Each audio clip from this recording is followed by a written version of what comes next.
Good morning, train fans, and my special train fans, Ellie and Julian.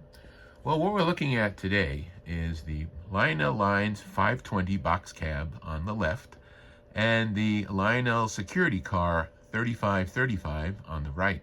You might notice that they actually look almost exactly the same, but there are some little differences. The box cab 520 was introduced by Lionel in 1956. And the security car that you see on the right was introduced in 1960 as part of their space sets that they were releasing in the early 1960s. They decided to use the box cab's cab for the security car. So you can see that the box cab red cabin looks exactly the same, except for the fact that the box cab has a pantograph and the security car has some kind of an anti-aircraft gun mounted at the top, and it's mounted on a longer frame, so it actually has a searchlight that actually rotates by track power as the train moves around the track. Now, what I've done, and you'll see some detail of this, is I have placed a light, an LED light, inside the 520 box cab that was not included in the original locomotive. There was no headlight, no lighting whatsoever on the 520 box cab when it was introduced, and I just thought that maybe it would look nicer if it had one. So I installed an LED, and I'll show you how I did that, and then we'll watch the box cab and the security car pull a consist of 5 additional cars, including my recently acquired radar car that you'll see going around the track. So without any further ado, let's take a look at those things and then watch the train run around the track. See you soon. Okay, so here we have the Lionel 520 box cab, and I'm going to show you how the top of the box cab is removed so that we can install a light inside this locomotive. It's only held in place by a single screw, and that's where the screw hole is, and that's the screw, okay? And once you've removed that screw, it's a very simple matter of grabbing it from this side, lifting the cab up and pulling it a little bit forward, and you reveal the motor inside. Now what I've done is I've placed an LED bulb, and you see it right there, okay? And I have the wire, one of the wires, I have in this particular case the red wire grounded to the chassis, and I have the black wire attached to where the power is coming in from the track. And once power is applied to the track, the LED will illuminate. Now, I realize that this is an LED bulb. It has a resistor in it, but there is no rectifier diode being used in this particular case, which means that the alternating current is going directly to the LED bulb, which normally would be powered by DC voltage. Now, I'm not sure how long it's going to operate that way.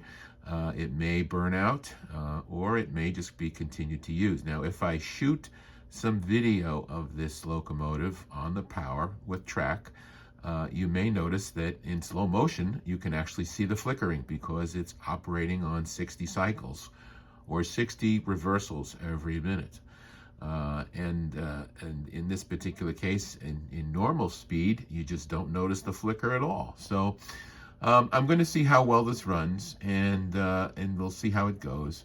If I do need to put a rectifier in there to stabilize the LED, then I'll certainly do that. I've got a pack of 20 of them, so if this one burns out, I'll replace it with another one. But I just thought you'd like to see what I did with this. Now, you'll notice that I have some masking tape in here, and that's just to basically hold the LED bulb in position so that it faces forward and looks like a headlight.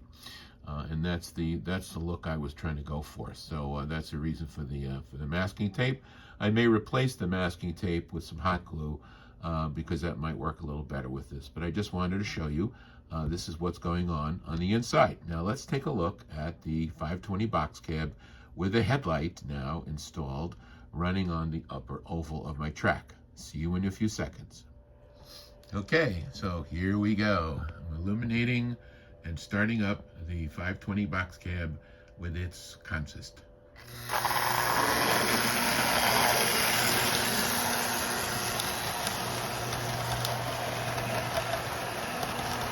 And let's take a look at it as it comes around the track.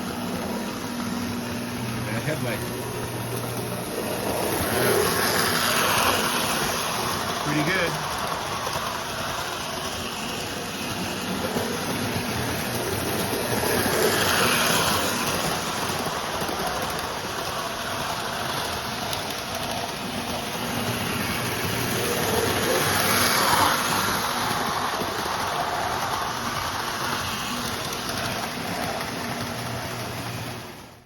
Just another little modification I thought you'd like to see is I mentioned that with these box cabs that one of the critical components of them that very often is broken is this pantograph that you see here on top, which you can kind of press down on it like that, you'll notice.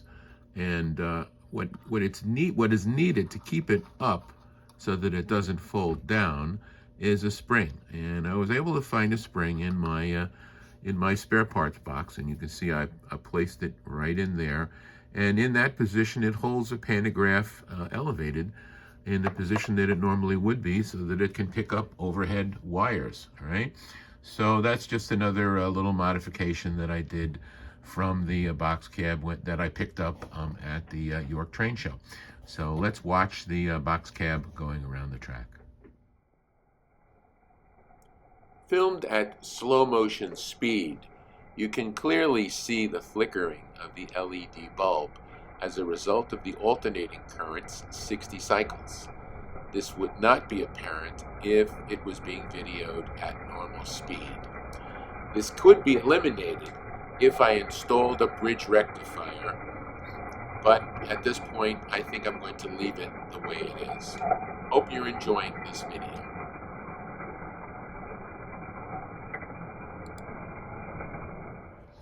Okay, so here we go. I'm illuminating and starting up the 520 box cab with its consist.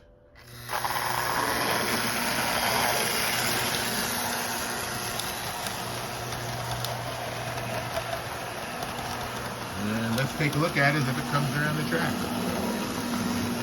That headlight. Pretty good.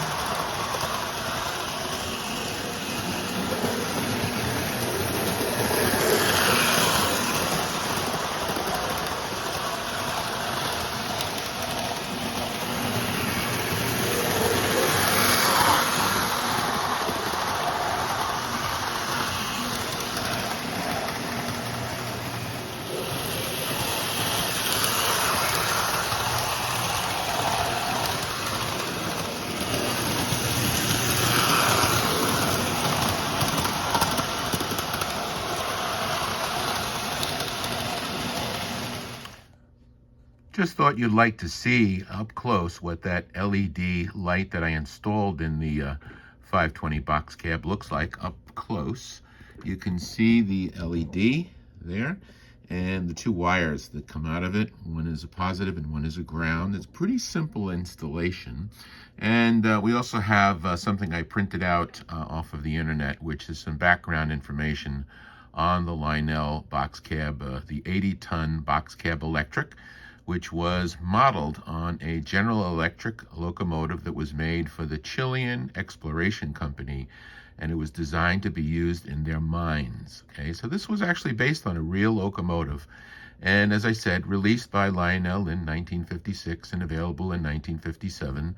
So it's been around for a good long time. It is a popular car that lots of people look for at train shows, and I was lucky enough to find this one at the York Train Show, and that's the reason why people go to train shows, looking for things they're looking for.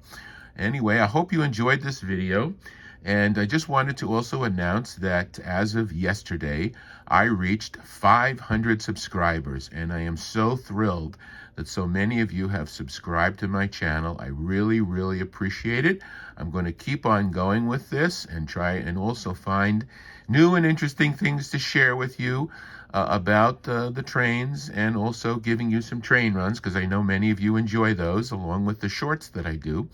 So I look forward to seeing you again real soon. I hope everyone stays well and stays safe out there. I appreciate every one of you, and thanks again for watching. And remember what I always like to say, run your trains. Bye for now.